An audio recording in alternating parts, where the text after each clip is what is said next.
Hi, I'm Linda Fox. I'm in the PhocusWire studio with Joe live from Hopper and Riky Vittoria from Acai Travel. Welcome, welcome.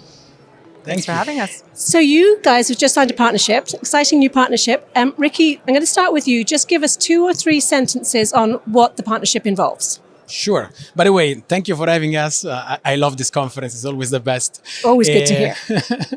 Yeah, so at Acai Travel, we are rebuilding a travel operative system all powered by LLMs. And in this specific partnership, very, very grateful of Joe's trust. They have been amazing, a fantastic customer. Joe is the best in travel.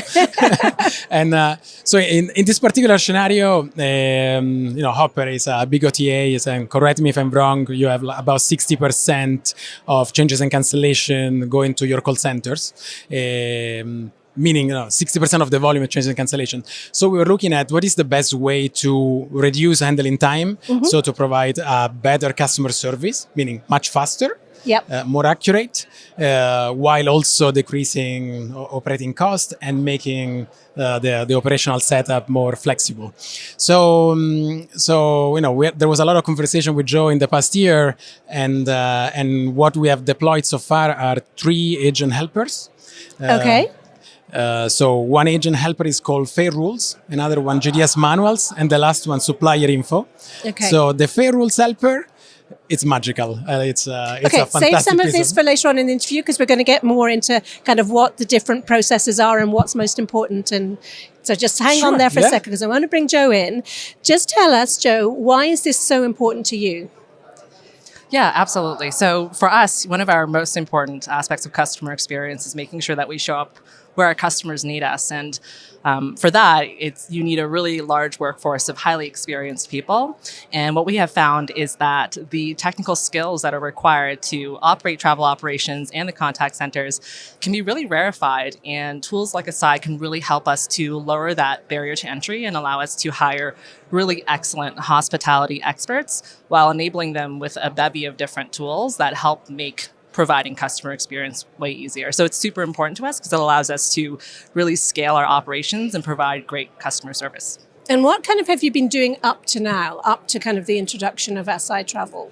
Yeah, absolutely. So for Hopper, we've been really focused on customer-facing automation since about, I want to say 2018 or so, just after I started at Hopper. And for that, it's allowing customers to make changes, cancellations, schedule changes directly on our travel platform. And this has been phenomenal at automating about 60% of our total support demand. That said, there are still a large number of occasions where customers would prefer to speak with an agent, and we really respect that. So in those cases, how can we make the lives of agents easier and more efficient so that they can help customers and show up for them where they need to be? And do you kind of see what Acai Travel is doing as groundbreaking? Yeah, I think it's super interesting and a really great application of the large language models and retrieval augmented generation that's super popular right now. There are a lot of really readily available, I think a bit more boilerplate or templated wrappers on top of the large language models that are available for customer experience across the board. But so far, we're still seeing very few companies really understand the application in travel and specifically travel operations. So a lot of that focus has been, getting customer-facing AI going. And while I think that's really important and something that we ourselves are exploring, there's still an untapped need in terms of, how can we make travel agent-facing or internal-facing travel specialized tools readily available? And I think that's something that Acai is doing right now, and we're really excited to see how the future looks. And have you been able to sort of assess the potential for, the efficiency gains or otherwise that this is going to bring? Yeah, we've done some estimates. I think Riky and I have both looked at it and thought about it really intentionally. So I think just a broad estimate, when I take a look at OTAs broadly OTAs and even TMCs, if you are a customer and you call to make a change or a cancellation, that agent, if it's a multi-ticket fare, will probably spend quite a few minutes looking into, what are all the different fare rules and policies? Yeah. It could be up to 10 minutes or so. And the thing that the Fare Rules helper on Acai does really well is it transforms that interaction to one where an agent might say, let me put you on a brief hold, and then they kind of disappear for a few minutes, to one where an agent can now interact with the passenger name record with a flight booking in a conversational format and say, is this complicated multi-ticket fare something that I can change? And it will provide the context back, not in a wall of text, but in a conversational format that agent can now synthesize to the customer really quickly. So that's really transformative and helps us to reduce, I think the potential is to reduce quite a few minutes off that interaction Yeah, time. because I mean, presumably that means less training as well.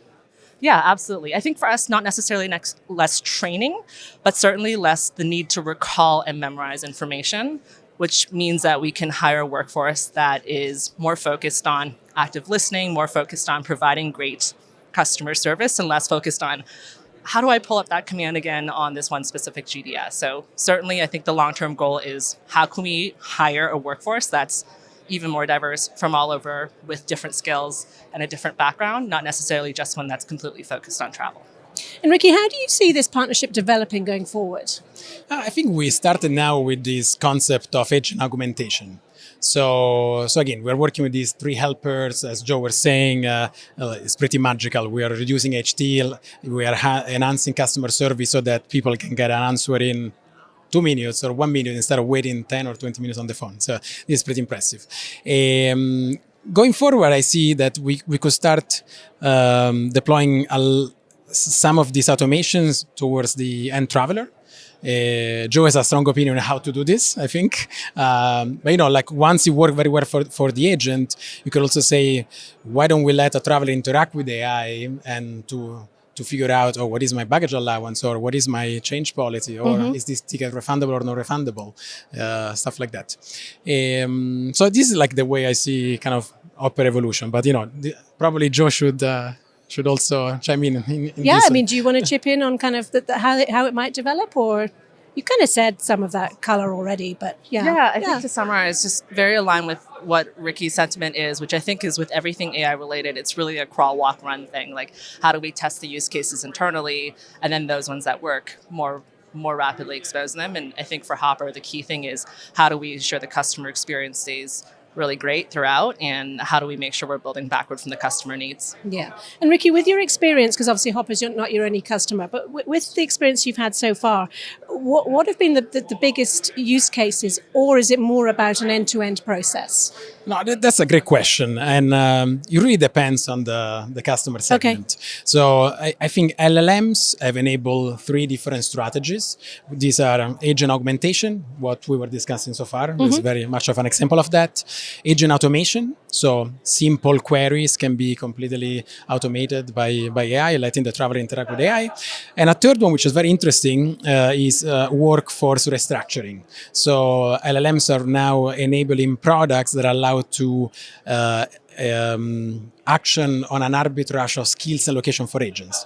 So instead of having all the agents in the US, all GDS trained, we can start having a team in another country that doesn't speak English, doesn't know the GDS, and still providing a customer service which is at the same level. Okay, that's sort of always on thinking of customer service. Yeah, I mean, there is a lot to unpack, but that is kind of the high level overview. And so it really depends on the customer segment in the way they want to proceed with these 3 different strategies. So, like if I look at an airline, I see they ask us for automation.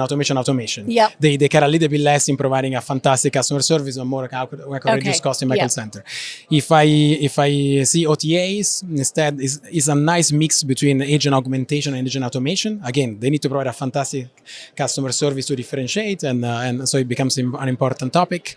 If I look at like travel management companies, especially the large ones, they're mostly interested into a workforce restructuring because they didn't do that much work like OTAs with BPOs. So now is the time to go and optimize all the way they've been structuring agents. And then it also depends between small and big customers. Like a big customers is more interested into lower automation degree, but high deployability. How do I give this one to all agents day one with a low integration effort, but not automating them to end? While if I look at smaller customers, they want, because they might only have 30 agents instead of 3,000. So for them, the scope is how can I optimize so that I can have 2 agents less, and they want more of an end-to-end approach where the AI does a lot of tasks for them. Yeah, makes sense. Now, the theme of the conference here is AI, is new agents, new AI agents. bots or new agents. I suppose it depends on pronunciation. Anyway, you get my gist. How far do we think we're out from seeing AI agents take over a lot more of the process? I'm not saying we're going to cut out humans, but how far do you think we're really going to be able to use some of this technology, in the full process?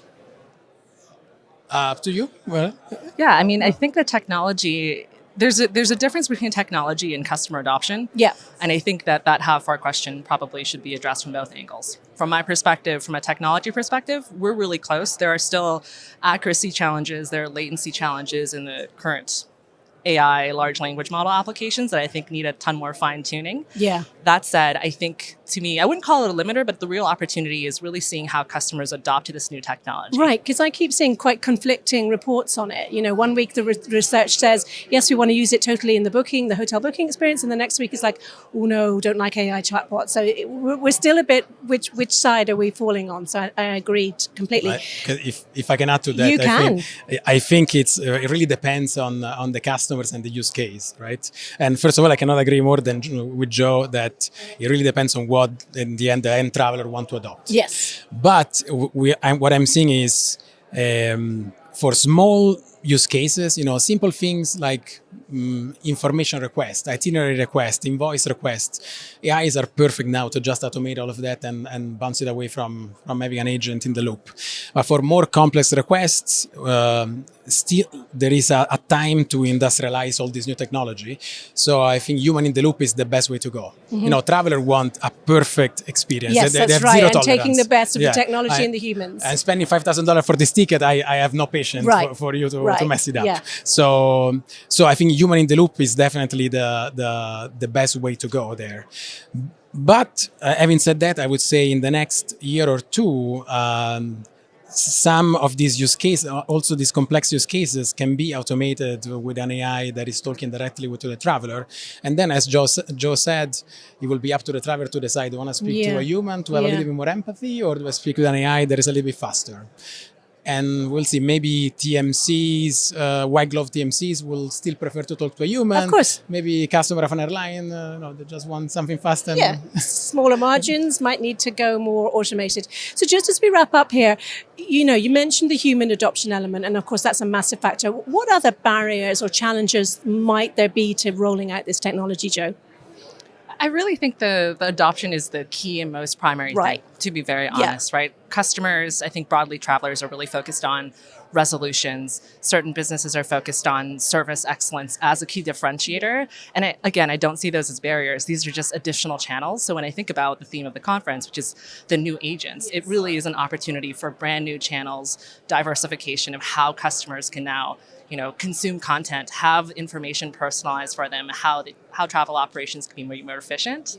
But I don't see any major barriers in that regard. I think ultimately it will be up to the market and up to companies to decide how can they bring the best solutions to customers that they will adopt. Yeah. Ricky, do you see any additional kind of barriers or challenges in what you're trying to do? First of all, I agree with Joe. Market is king and decides. From a more technological perspective, I still believe that for the most complex use cases, a little bit of an advancement in the LLM reasoning capabilities will help. Okay. Otherwise, we need to deploy a lot of AIs that talk to each other in order to make sure that we hit the right accuracy for a complex change.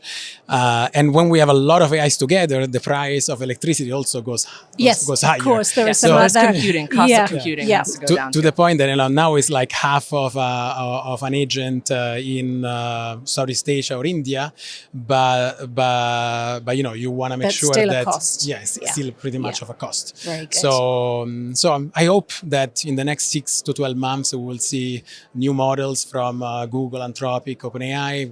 They will have higher reasoning capabilities, and again we can deploy maybe one model instead of 3 doing the same and drive task the cost and down. drive the cost down. Brilliant. Joe, Ricky, thanks so much for joining us. Thank you. Thanks so much.